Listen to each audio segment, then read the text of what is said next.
What is going on with you all? Thank you for tapping in with me again today. And if you're new to the channel, my name is Cleveland. So welcome to the Fish Corner, everybody. If you're new to the channel, please do a few things before this video gets started. Hit the subscribe button, hit the notification bell, and lastly, hit the like button for me one time. Now let's get into the video. So, man, we are finally about to get these fish out of quarantine. We have had a purple tang and a hippo tang in quarantine for the past few weeks. I initially grabbed them and put them right into my 37-gallon aquarium. And all of a sudden, I started seeing a bit of ick on them. So immediately, I took them out and put them in a 10-gallon quarantine tank. And I've been treating it with some copper safe ever since. Now, the last time I thought I was going to put them into the aquarium, I pulled them out. I seen that they still had a little, concerning little spots on them. And so I put them back in the quarantine tank. And I continued to treat them for another week or so. So now today is the day. I've been looking at them, keeping an eye on them, shining a light on them, making sure that they don't have any spots on them whatsoever. So they're about ready to go into this 225-gallon aquarium. So right here is the 225-gallon saltwater aquarium, guys. We have a beautiful juvenile emperor angelfish right here. Now he is in need of some friends. I mean, I'm sure that he loves all of the space to himself, but he's still a social fish, right? He likes to have some buddies to swim around, chase around, and just enjoy all of this space with. So it is about time to finally introduce him to his new tank mates. Now let's take a look at the tank mates, and I also want to show you some other saltwater fish that I did pick up. Yes, I said more saltwater fish that I did pick up. So guys, right here we have our purple tang. One of the most beautiful tangs that you could actually get. The only other one that I have to have it, is the gem tang. Now the koi tang is beautiful, but the gem tang is, man, it's like the galaxy. You just cannot deny how beautiful the gem tang is. But look at this beautiful purple tang. So as you can see, getting a close up, I don't see any spots on him. The hippo tang don't have any spots on the black around his eyes. That's where he still had a little spot on each side. Man, they look amazing. They've been doing exceptionally well in this 10-gallon tank. Now, again, this is just a 10-gallon quarantine tank. Sometimes you don't have to have such a large quarantine tank. It's cheaper and easier when the tank is small, because that way you don't need a ton of medication to treat the fish. As long as the fish are exhibiting their natural behavior, they're eating, they're swimming, they're not looking stressed, that's all you have to do. And as you see, I got the heater in here, and then I got a little sponge filter. So let's go ahead and get these guys into a container, get a close-up look at them, and then we're going to acclimate them to the 225. And then, like I said, I got to introduce you to some more saltwater fish that I bought. Don't go anywhere. So I have this nice little cheap container. If you don't know about these are just little small containers from the Dollar Tree, $1.25. I mean, you just really can't beat this. This allows you to, acclimate your fish in them. You could, put anything in this thing. You could put substrate, you could put decor, you could put media, whatever you want to put in here. But I like to use these small containers like this to help me acclimate my fish. So we're going to get a little bit of water, not too much. The reason why I don't go with a lot of water is because basically when you're acclimating your fish, all you're trying to do is just double the water in volume. So if you put a ton of water in that container, it's going to require a ton of water to double the water in volume. So you don't need to do that. It's just a waste of time. It's a waste of water that's in your display tank. So yeah, don't do that, guys. You don't have to. Come on. He is not trying to.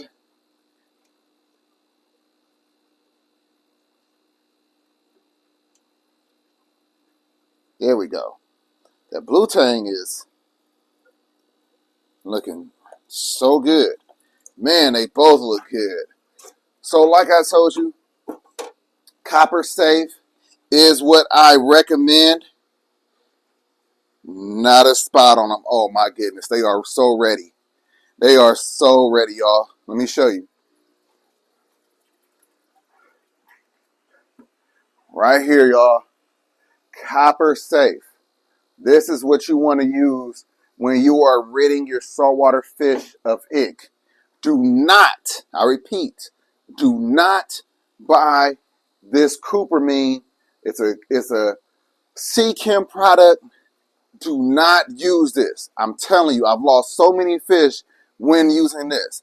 I've lost harlequin tusk. I've lost my snowflake eels. There are so many fish that are sensitive to copper, and it's not copper safe. This is almost like straight copper going into your aquarium. So you basically use this, and then you got to test the copper levels in your water, and then you got to keep adding this to make sure that your copper levels stay within the range that's safe for fish, right? Some fish, not all fish.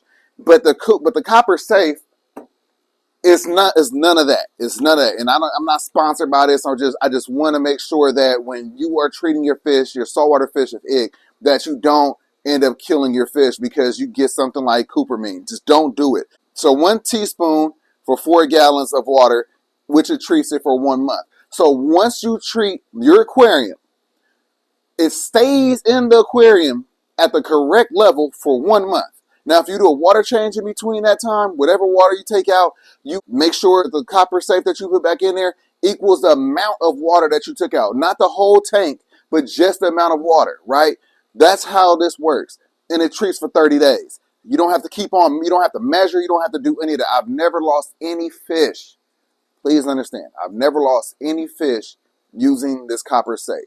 Now, again, I'm not sponsored. I wish I was, but I'm not. I buy this just like you have to buy it. But I just want to make sure that if you ever have a fish with any kind of parasites, ick, anything, velvet, you're using the right medication. I don't even know why I still have the cupramine. I guess for a video like this is perfectly useful for a video such as this when I'm telling you what not to use. Don't do it. I'm telling you. I mean, it killed my eel within minutes, so don't do it. You'll thank me later, and make sure you get down in the comments and you thank me when you find out that copper safe is definitely the better route to go. But let's take a look at these beautiful fish. All right, y'all, look at them.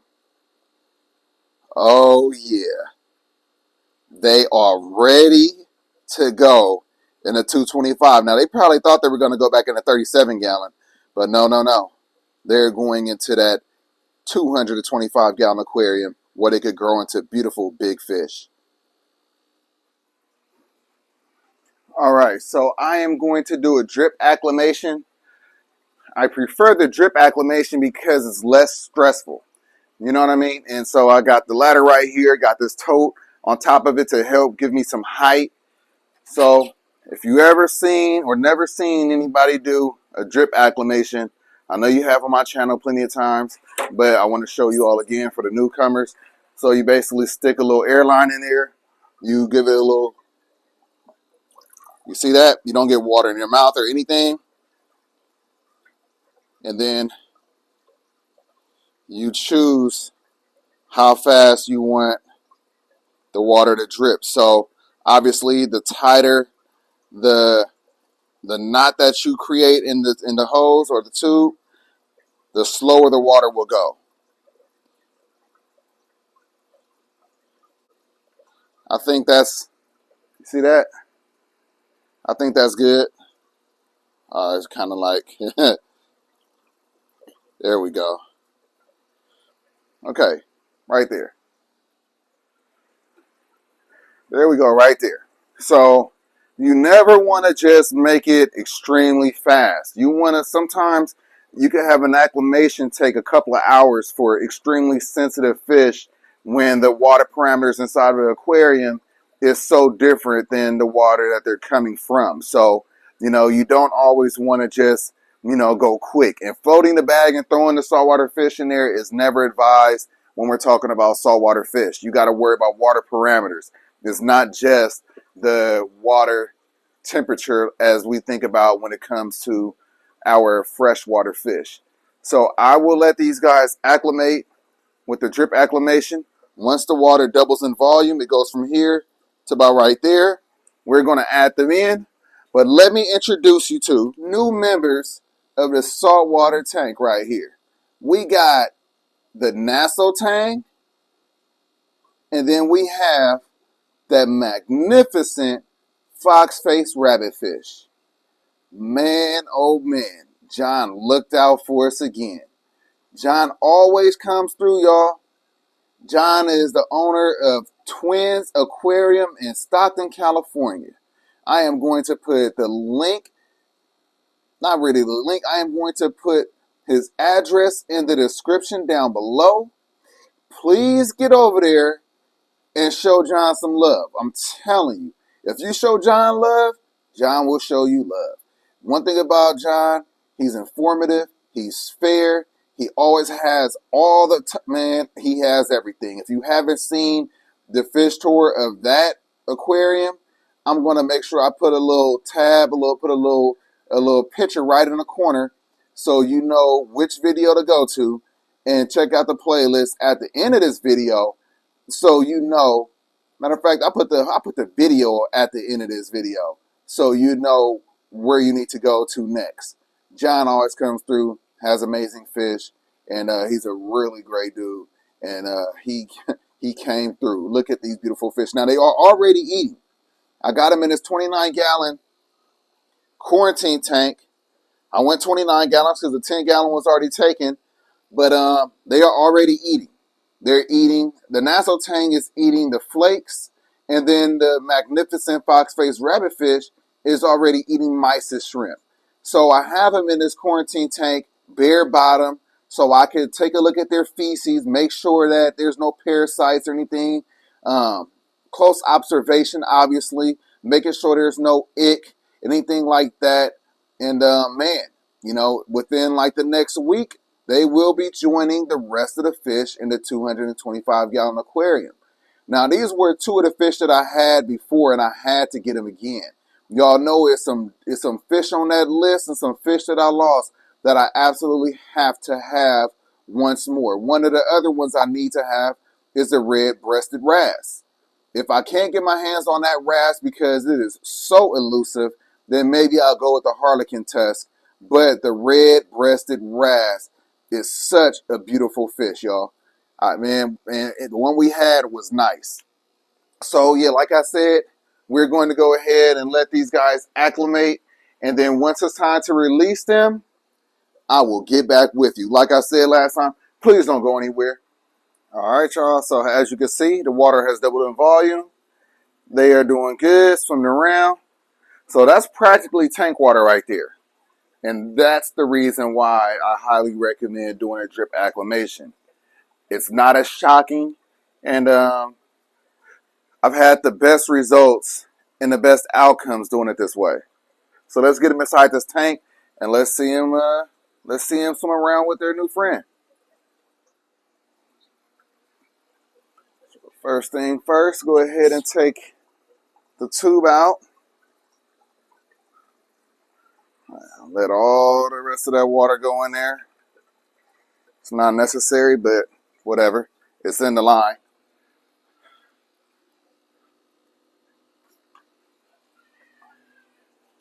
So now we're going to grab them with this net. Now I could do this one-handed because it don't require both hands.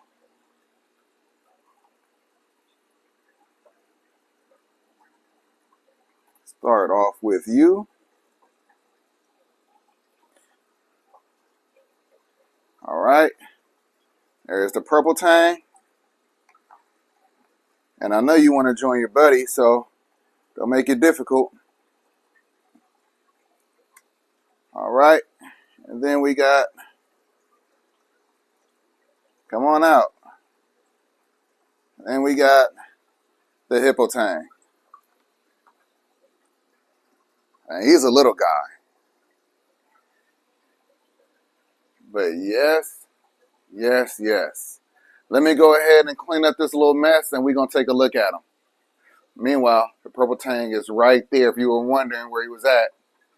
Like I said, got the hippo tang right there. Got Dory. So, yeah, let's go ahead and get these guys settled in. Matter of fact, I'll even let you watch while I take care of what I need to take care of.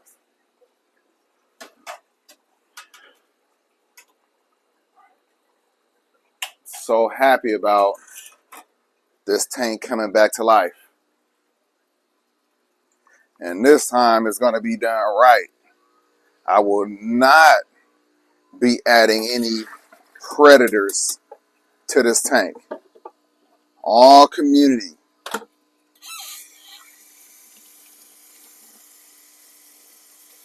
We got some heavy hitters that got to get bought though. We got the gym tank that I must have. And then that Queen Angel is also a little hard on the pockets. But not like that gym tank. The gym tank might cost like $400. And the Queen Angel, maybe $250, $300, but that's still almost $700 for two fish. So, if I get lucky, you'll see them sooner rather than later. But if I don't, then you'll see them later rather than sooner. Overall, how's this tank looking? Man, hit that like button if you haven't done so already. Man, OGs, make sure you're hitting that like button. Y'all know that we fought long and hard to get back to this level. And it's just beginning. You already know how we do. It is just beginning. But so far, we got some amazing, beautiful fish that are now inside of this aquarium.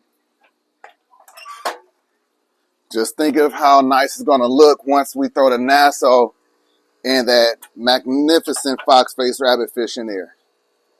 Man, I don't know if I'm going to do eels again. Probably not.